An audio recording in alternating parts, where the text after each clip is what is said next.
دوستو یاد رکھنا، تگڑا اور مضبوط جوان پتہ کون ہوتا ہے؟ جس کی نظریں پوری طرح اس کے کنٹرول میں ہوں۔ یہ علامت جوانی ہے۔ جس آدمی کا پوری طرح، دو لوگ دنیا میں کبھی کوئی کارنامہ سر انجام نہیں دے سکتے، ایک جو حرام کھاتا ہو، ایک جس کی نظر ناپاک ہو۔ محمد بن قاسم جب یہاں آئے تھے نا، تو ایک دن بڑے پریشان تھے، تو ایک بزرگ کہنے لگے آپ کیوں پریشان ہیں؟ کہنے لگے راجہ دہر سے مقابلہ ہے اور ہماری فوج تو سندھ کے رستے بھی نہیں جانتی، زبان بھی نہیں جانتی، لڑیں گے کیسے؟ دو چار دن کے بعد ان بزرگوں کی دوبارہ محمد بن قاسم سے ملاقات ہوئی تو بڑے خوش تھے۔ کہا اب آپ کیوں خوش ہیں؟ کہنے لگے وہ میرا مقابلہ نہیں کر سکتا، میں نے تحقیق کر لی ہے۔ کہا کیوں؟ کہنے لگے نظر کا گندہ ہے، اور جو نظر کے گندے ہوتے ہیں وہ میدانوں میں ٹھہرا نہیں کرتے۔ میدان کے لیے نکلنے کے لیے پاک جوانی کی ضرورت ہوتی، تطہیر مزاج ہونا ضروری ہوتا ہے، پاکیزہ افکار اور سچی اور سچی ستھری سوچوں کا ہونا ضروری ہوتا ہے۔ اس لیے فرمایا کہ میرا مقابلہ نہیں کر سکتا۔ حضرت عبداللہ ابن حذافہ کمرے میں تھے، تو وزیر کی بیٹی اندر سجی سنوری پہنچ گئی۔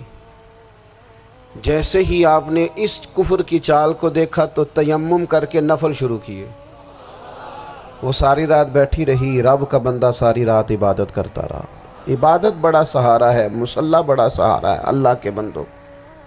صبح دروازہ کھولا، وزیر نے اپنی بچی سے پوچھنا چاہتا تھا رزلٹ کیا نکلا، تو وہ کہنے لگی پیچھے ہٹ جا، اب تیرا میرا تعلق کوئی نہیں، میں نے نبی پاک کا کلمہ پڑھ لیا۔ اس نے کہا میں نے بھی زمانہ دیکھا ہے، پر یہ کیا لوگ ہیں، کستوری کے بنے ہوئے، سندل سے دھلے ہوئے، کہ میں ساری رات کمرے میں رہی اور 100 اور 1000 آدمی جس جوان کا مقابلہ نہ کر سکے، اتنا طاقتور جوان کمرے میں رہا اور اس نے نظر اٹھا کے نہ دیکھا۔ او کچا رنگ للاری والا جڑا چڑھدا تے لیندا رہندا ہے، اے عشق تیرے دا رنگ محمد چڑھیا پھر نہیں لیندا۔ میں کہا ایک دفعہ نظر اٹھا کے نہیں دیکھا، کمال ہو گئی۔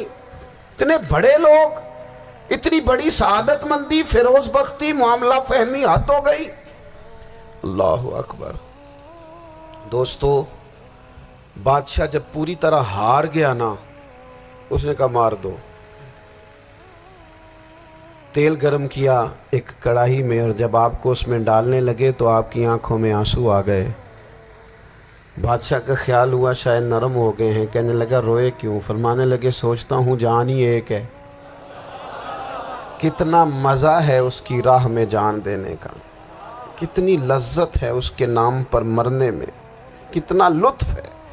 جے تو چڑھیا اتے دار بھی نہیں، تے جے تو وکیا عشق بازار بھی نہیں، تے ایڈا سستا سودا پیار بھی نہیں، تے ایڈا سستا لبدا یار بھی نہیں۔ کئی جنگل گانے پیندے نہیں، کئی دوزخ لنگنے پیندے نہیں، جے وہ اس ملوں بھی مل جاوے، ایدوں سستا ہور بپار بھی نہیں۔ تے کچھ سمجھ نہ آوے لوکانوں وہ کادے نال شہید کرے، ڈٹھی یار دے ہاتھ تلوار بھی نہیں، پر او دا خالی جاندہ وار بھی نہیں۔ کہنے لگے ایک جان ہے نا، تو دل کرتا ہے ہزاروں ہوتی تو ایک ایک کر کے محبوب کے نام پہ قربان کرتا، جب میرے پاس ہے ہی ایک، کروں کیا؟ حضرت عبداللہ ابن حذافہ رضی اللہ تعالیٰ عنہ جب روئے اور بادشاہ نے یہ بات سنی، تو بادشاہ اٹھ کے کھڑا ہو گیا، سارے وزیروں مشیروں کو کہنے لگا تم نے کہا تھا نا بندہ ضائع کرنے والا نہیں، یہ بھی ضائع کرنے والا نہیں۔ کہنے لگا میرا ماتھا چومو، تم جیسے لوگوں کو قتل نہیں کرنا چاہیے، آزاد کرنا چاہیے۔ عزیز اپنی زندگی سے نا یہ بہت زیادہ ہرس، ہوس، طمع، اور یہ کسی بات کی بھی ہو، ہرس صرف پیسوں کی نہیں ہوتی ہے، شہرت کی بھی ہوتی ہے، یہ بیماری انسان کو اقتدار کی بھی ہوتی ہے، تعریف کی بھی بیماری ہوتی ہے، یہ سارے نقص ہوتے ہیں لوگوں کو، اور معاذ اللہ بعض جبوں کبوں کے اندر بھی ہوتے ہیں، وہاں بھی پنپتے ہیں۔ اپنی زندگی جب تک اس سادگی میں نہیں لاؤ گے جو رسول پاک نے عطا فرمائی ہے، جب لوگ آسانیوں میں پوری طرح الجھ گئے تو پھر وہ دور ہوئے اور کفر چڑھ گیا۔ دوسری بات، اللہ کے محبوب صلی اللہ تعالی علیہ وسلم کی محبت ہم سے تقاضا کرتی ہے کہ ہم اس مشن کے لیے کام کریں جس مشن کے لیے رسول پاک نے کام فرمایا ہے۔ ہم سارے کام بڑے مضبوطی سے، سوچ سمجھ کے، تدبر سے، حکمت سے، تقاضوں کو مد نظر رکھتے ہوئے کرتے ہیں۔ سارے کام، دین کے کام میں ہمارا مزاج نہیں ہوتا۔ او ہو جائے گا جی، آپ بسم اللہ پڑھیں جی، شروع کریں جی۔ آپ تقاضوں کو سمجھیں، چیزوں کو دبائیں نہیں، چیزوں پر غور کریں۔ کسی کے ذہن کی سطح پر سوال ابھرتا ہے، اس کا تسلی بخش جواب دیں۔ اپنی زندگی میں دین کے کام کے لیے اپنے آپ کو وقف کریں، اور دین کے کام کے بہت سارے پہلو ہیں۔ ہزاروں لوگوں کو قرآن پاک ٹھیک پڑھنا نہیں آتا، ہزارہ لوگ ہیں جو قرآن مجید کے مطالب سے آگاہ نہیں ہیں، دین کی بنیادی ضروریات سے لوگ نابلد ہیں۔ میں آپ کو کس طرح یہ بات سمجھاؤں کہ ہزاروں کی تعداد میں طلاقیں اس لیے ہوتی ہیں کہ مردوں کو طلاق کے مسئلے نہیں آتے، انہیں پتہ نہیں ہے کہ مجھے حقوق زوجین کے معاملے میں کیسے چلنا۔ ڈھیر سارے گھروں میں تباہی اس لیے ہے کہ تربیت اولاد کا دینی منہج ہمیں نہیں پتا۔ اپنا حصہ ملائیں دین کے کام میں۔ ایک آدمی کو اگر تو نمازی کرنے میں کامیاب ہو گیا، تیری زندگی بدل گئی۔ وہ دین بیزار لوگ جو ہمارے بیچ بیٹھ کے ہماری نوجوان نسل کو پگڑی اور داڑھی کا نام لے کے بنیادی طور پر دین سے دور کرتے، ایسے نوجوانوں کو دین کا پیغام محبت دے کر دین کے قریب کرنا ہماری ڈیوٹیوں کا حصہ ہے۔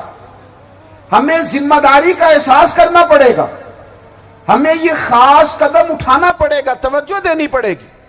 مساجد، مدارس، میں آپ سے عرض کروں، اتنی ڈٹ کے مخالفت ہوتی ہے نا مدرسوں کی، اتنی ڈٹ کے۔ میں ادارہ چلاتا ہوں، اس کے چلانے میں جو مشکلات ہیں وہ تو ہم بتا نہیں سکتے آپ کو، اس لیے کہ میری قوم، میرا اس قوم سے تعلق ہے جو نعت خواں امیر کرنا چاہتی ہے، مدرسے نہیں۔ ہاں، نقیب خطیب پیدا کرنا چاہتی ہے، شعر و شاعری کی زندگی کو پروان چڑھانا چاہتی ہے۔ فقط ہمارا ان لوگوں سے تعلق ہے جو لاکھوں کروڑوں روپیہ محافل پہ لگائیں گے، اور قاری صاحب بیچارے اگر مسجد کا کوئی ہونے والا کام کسی وقت بتا دیں گے تو وہ بڑی مشکل آ جائے گی ان کے لیے۔ یہ کیسے ہو سکتا ہے، آپ نے یہ ڈیوٹی بتا دی۔ مدارس، اور جتنا اہم رول دین کو پھیلانے میں مدارس اسلامیہ کا ہے، اتنی زبردست، لوگوں کا خیال ہوتا ہے میری طرح کے لوگ شاید کام کرتے ہیں، ڈیوٹی کرتے ہیں۔ یہ 10-15 لوگ آپ کو نظر آتے ہیں جو آپ کو کہیں میڈیا پر یا ادھر ادھر ڈیوٹی کرتے، مخلص لوگ اپنی جگہ پہ، وہ بھی بڑا ہی کام کر رہے ہیں، جو میڈیا پہ آ کے بھی اخلاص سے اور درد دل سے کو دین کی، ان کی بھی کسی بات کی حوصلہ شکنی نہیں۔ لیکن ہزارہ اساتذہ جو مدارس میں بیٹھ کے پڑھاتے ہیں، انہوں نے وہ سارے لوگ تیار، آپ سمجھ نہیں سکتے کتنا بڑا کام۔ حفظ کا استاد جو ہوتا ہے نا، اس کی ڈیوٹی 24 گھنٹے ہوتی ہے، فجر سے پہلے، اور اس نے بچوں کو اٹھانا۔ تنخواہ تو ہم انہیں دینا نہیں نہ چاہتے جی، تنخواہ نہیں دی انہوں نے، ہمیں مولوی امیر نہ ہو جانا۔ مولوی نو تے سوٹ بھی 27ویں والی رات دے ہے تاکہ کدھر سوان کے عید والے دن پا نہ لوے، چونکہ 27ویں تو بات تے درزی پھڑتا ہی کوئی نہیں، کیوں حضرت؟ ایسے ہی ہے نا، اس وقت تو نہیں نہ لیتا۔ تو ہم چاہتے ہیں مولوی ہماری مرضی کے ہماری طرح کا سوٹ نہ پہن لے۔